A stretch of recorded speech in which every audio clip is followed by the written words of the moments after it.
오늘 본문은 분열 왕국 남유다의 13번째 왕으로 즉위했던 히스기야 왕에 관한 하나님의 말씀입니다.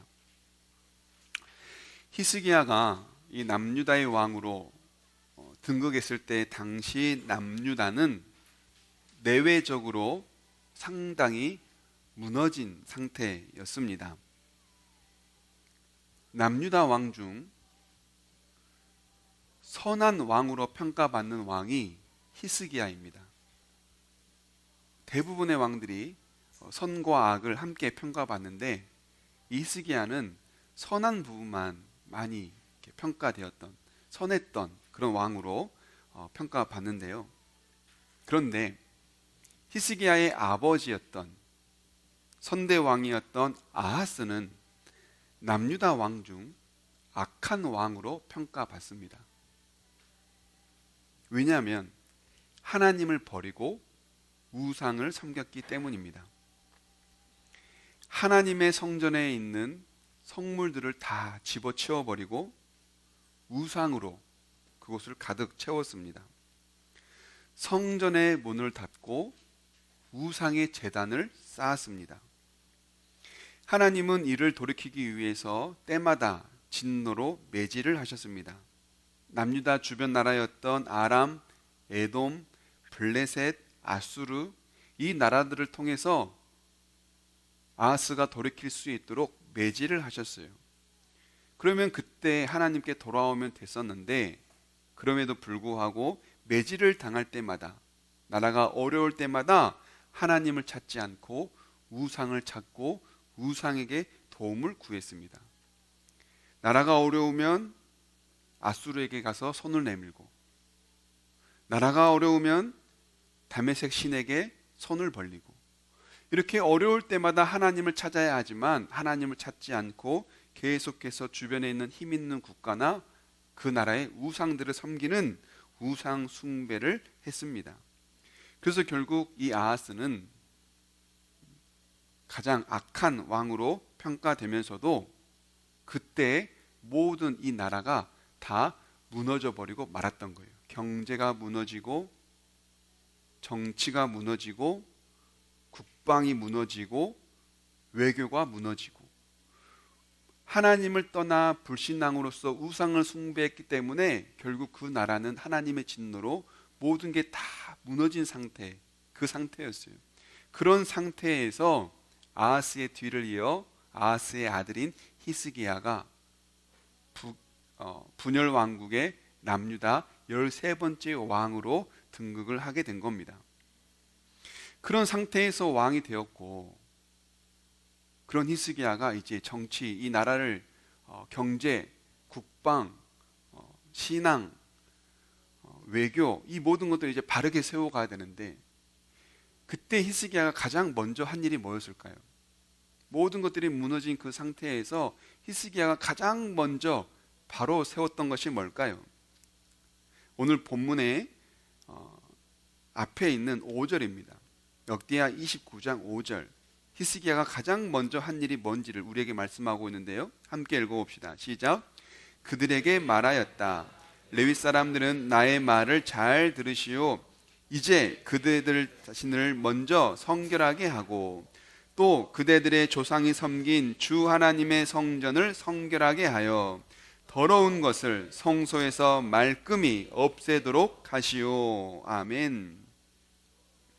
성전에서 봉사하는 레위인들을 성결하게 합니다.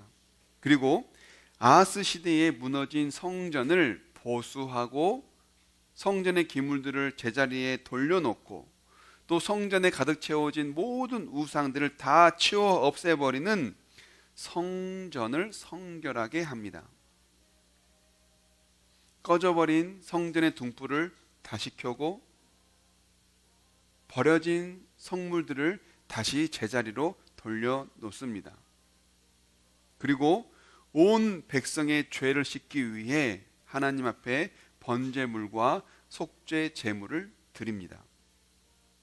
히스기야가 가장 먼저 한 일이 뭡니까? 바로 성결입니다. 성결. 여러분, 그렇다면 성결은 뭡니까? 더러워진 것을 깨끗하게 하면 성결입니까? 수북히 쌓인 먼지를 털어내면 그게 성결입니까? 성결은 제자리로 돌아가는 겁니다. 본래의 모습대로 회복되는 겁니다. 성전을 떠나 있던 성전의 기물들이 본래에 있던 성전으로 돌아오는 것. 꺼져버린 성전의 등불이 다시 밝게 켜지는 것. 하나님을 떠난 백성들이 하나님께로 돌아오는 것. 멈춰버린 성전의 예배가 다시 드려지는 것. 이렇게 일탈해버린 이 모든 것들이 본래의 모습으로 되돌아오는 것, 그래서 제자리를 찾는 것, 회복되는 것, 이것이 바로 성결이라고 하는 겁니다. 이렇듯 나라가 무너져서 모든 것들을 빼앗기고 모든 것들이 엉망진창이 되어버린 이 나라를 히스기야는 가장 먼저 바로 세우기 위해 했던 것이 바로 성결, 무엇보다 성전을 성결하게 하고 제사장과 레위인을 성결하게 하고 온 백성을 성결하게 하는 거였습니다. 뭡니까? 하나님께로 돌아오게 한 겁니다. 성전의 기물들을 성전으로 돌아오게 한 겁니다. 우상 제단 앞에 서 있는 백성들을 하나님을 예배하는 성전으로 돌아오게 한 겁니다. 그리고 모든 우상의 행위들을 다 척결한 겁니다. 이렇게 온 나라를 성결하게 하는 것, 그것이 히스기야가 가장 먼저 했던, 무너진 나라를 세우기 위해 가장 먼저 했던 그 모습이었던 거예요. 나라를 이렇게 성결하게 한 다음, 성전과 백성을 성결하게 한 다음 히스기야는 무엇을 했을까요? 그게 바로 이제 오늘의 본문이에요. 오늘 본문은 온 나라와 성전을 성결하게 한 이 히스기야가 이제 제사장이 성결하게 되었으니 백성들에게 명령한 그 내용이 오늘의 본문이라고 할 수 있습니다. 우리는 오늘 본문에서 예배의 가장 중요한 이 3요소를 보게 됩니다. 우리가 함께 드리는 이 예배에 꼭 필요한 3가지, 이것을 함께 보게 되는데요, 그 중에 먼저 31절 첫 번째가 무엇인지 함께 보실까요? 역대하 29장 31절 시작. 히스기야가 나서서 이제 제사장들이 몸을 깨끗하게 하여서 주님께 거룩하게 구별되었습니다. 그러므로 백성들은 가까이 나와 제물과 감사 제물을 주님의 성전으로 가지고 오십시오 하고 선포하니 드디어 회중이 제물과 감사 제물을 가지고 왔다. 더러는 그들의 마음에 내키는 대로 번제물을 가져오기도 하였다. 아멘. 성전을 깨끗하게 했으니, 제사장들을 성결하게 했으니 이제는 백성들에게 하나님을 찾아올 수 있도록 예배당으로 오게 했던 거예요. 이때 하나님을 예배하러 나오는 백성들은 제물을 가져옵니다. 특히 마음에 내키는 대로라고 이 세번역 성경은 말하고 있는데요, 마음에 원하는 대로라는 말이에요. 즉 자원하여 하나님께 드렸다라는 겁니다. 여기에 바로 오늘날 우리가 예배를 드리는 가장 중요한 첫 번째 요소가 담겨 있습니다. 헌금에 대한 아주 중요한 교훈입니다. 여러분, 헌금은 누구에게 드리는 걸까요? 하나님께 드리는 겁니다. 그러면 이 헌금을 하나님께 드렸으니 하나님이 쓰십니까? 아니죠. 하나님은 헌금을 쓰지 않아요. 하나님에게는 돈이 필요 없거든요. 하나님이 직접 쓰지 않은데 왜 하나님께 드린다라고 표현할까요? 이 헌금은 하나님의 영광을 위해서 쓰이는 것이기 때문에 그렇습니다.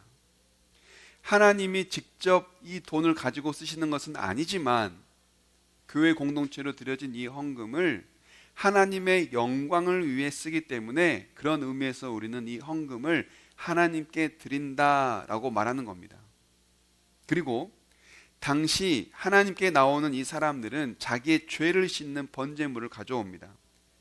번제물을 드림으로 자기의 죄를 씻어내고 죄를 씻어내야 하나님께 나아갈 수 있게 되니 번제물을 하나님께 드리는 건 의무제물이에요. 반드시 드려야만 하는, 이 번제물을 통하여 자기의 몸을 씻어야 하니 반드시 드려야 되는 번제물이 의무제물이었어요. 그런데 그 외에도 감사와 기쁨의 마음이 있는 자들은 자원하여 생각대로 내키는 대로 마음에 원하는 대로 예물을 드렸다라고 우리에게 말씀하고 있습니다. 이렇듯 오늘날 우리가 하나님께 드리는 이 헌금은 하나님께 드리는 겁니다.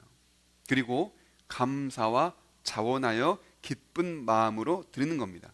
그런 여러분, 헌금에는 많고 적음이 없습니다. 적게 냈다고 창피할 것도 없고 반대로 많이 냈다고 우쭐댈 것도 없어요.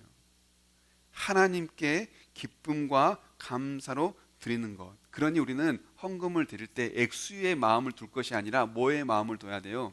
내 마음에 자원하는 마음이 있는가? 내 마음에 기쁜 마음이 있는가?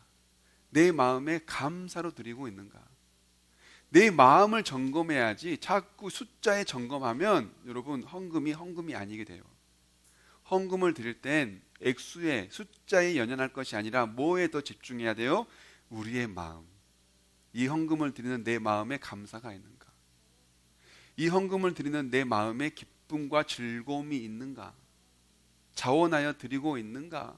라고 하는 우리의 마음을 자꾸 점검해야 돼요. 하나님께 예물을 드릴 때 기쁨으로 드리게 해주세요. 하나님께 예물을 드릴 때 감사로 드리게 해주세요. 매주마다 헌금을 드리잖아요. 그래서 주정헌금, 주일날 드리는 정하여 드리는 헌금, 주정헌금, 이게 액수도 정해져 있거든요. 대부분 액수가 정해져 있으시잖아요. 저 역시 그렇습니다. 액수가 정해져 있죠. 이것은 누가 정해주지 않아요. 내가 정하죠. 내 형편에 맞게 우리가 정하여 드리잖아요. 그러다 보니까 어느 순간은 회비처럼 내지는 경우가 있어요. 액수가 정해져 있고 매번 드리다 보니 아무 생각 없이 회비 내듯이 헌금을 하는 경우가 생기거든요. 여러분, 헌금은 회비가 절대 아닙니다. 헌금은 하나님께 드리는 귀한 예물입니다. 그래서 우리 마음을 다시 한번 점검하는 거예요. 하나님, 이 예물이 하나님께 드려지는 감사와 기쁨으로 드려지는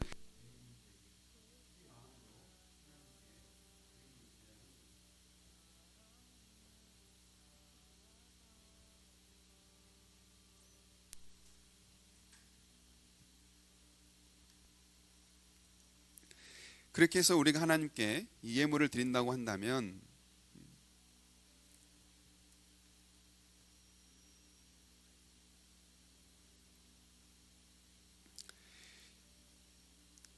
재물들이 모여지잖아요. 백성들이 수많은 재물을 하나님께 드렸어요. 그렇게 해서 마음으로 기쁨과 감사로 재물을 드렸더니 그 재물의 수가 상당히 많았어요. 그러자 하나님께서 어떻게 하라고 말씀하시냐면 오늘 본문의 34절입니다. 우리 함께 읽어봅시다. 34절 시작. 그런데 번제로 바칠 짐승을 다 잡아 가죽을 벗기기에는 제사장의 수가 너무 모자라서 이 일을 끝낼 때까지 성결 예식을 마친 제사장들이 보광될 때까지 제사장들의 친척인 레위 사람들이 제물 잡는 일을 거들었다. 사실 자신들의 성결을 지키는 일에는 제사장들보다는 레위 사람들이 더욱 성실하였다. 아멘. 이때 당시 제사장의 숫자가 본래적으로는 부족했던 것이 아니에요. 그런데 34절을 보니 아직 성결하도록 준비된 제사장의 수가 부족했던 거예요. 그래서 제물을 맡아 봉사할 형편이 되지 않았어요. 그러다 보니 백성들이 낸 제물의 수가 제사장의 숫자보다, 이 제물을 감당할 수 있는 제사장의 숫자보다 많아지게 된 거죠. 그래서 결국 성전을 맡아 봉사하는 레위인들까지 동원이 되어서 이 제물을 다듬고 제물을 관리하는 일을 돕도록 했던 겁니다. 여기에 우리가 드리는 예배의 중요한 3요소 중 두 번째가 담겨 있습니다. 뭡니까? 예배를 돕는 봉사자가 있다는 거예요. 그리고 봉사자가 부족할 때에는 그 예배를 위해 협력하는 자가 있다라는 겁니다. 제사장들의 수가 부족하니 하나님께서는 레위인들에게 이 일을 감당하도록 하는 거죠. 제사장만으로는 이 일을 다 감당할 수 없으니 레위인들에게 이 일을 감당할 수 있도록 협력하도록 했던 겁니다. 이렇게 해서 백성이 제물을 드리고 제사장들이 부족한 자리를 레위인들이 메꿔 가고 협력하면서 예배를 드려요. 이렇게 드린 이 예배를 하나님께서 이렇게 말씀하세요. 오늘 본문의 36절입니다. 시작. 일이 이렇듯이 갑작스럽게 되었어도, 다시 시작. 일이 이렇듯이 갑작스럽게 되었어도 하나님이 백성을 도우셔서 잘 되도록 하셨으므로 히스기야와 백성이 함께 기뻐하였다. 아멘. 생각해 보세요. 아직 성결례식을 마치지 않은 제사장들이 많아서 재물은 많은데 이 일을 감당할 일손이 부족해요. 그래서 급하게 성결을 준비된 레위인들을 불러다가 이 일을 감당하게 해요. 갑작스럽게 분주한 일이 발생한 겁니다. 정신이 없어진 거예요. 그런데 그런 상황 속에서도, 그런 와중에 드려진 이 예배임에도 불구하고 이 예배가 어떻게 되었다고요? 온 백성이 함께 기쁨으로 드릴 수 있었다라는 겁니다. 왜요? 36절에서는 이렇게 이 예배가 기쁨으로 드릴 수 있었던 원인을 뭐라고 말합니까?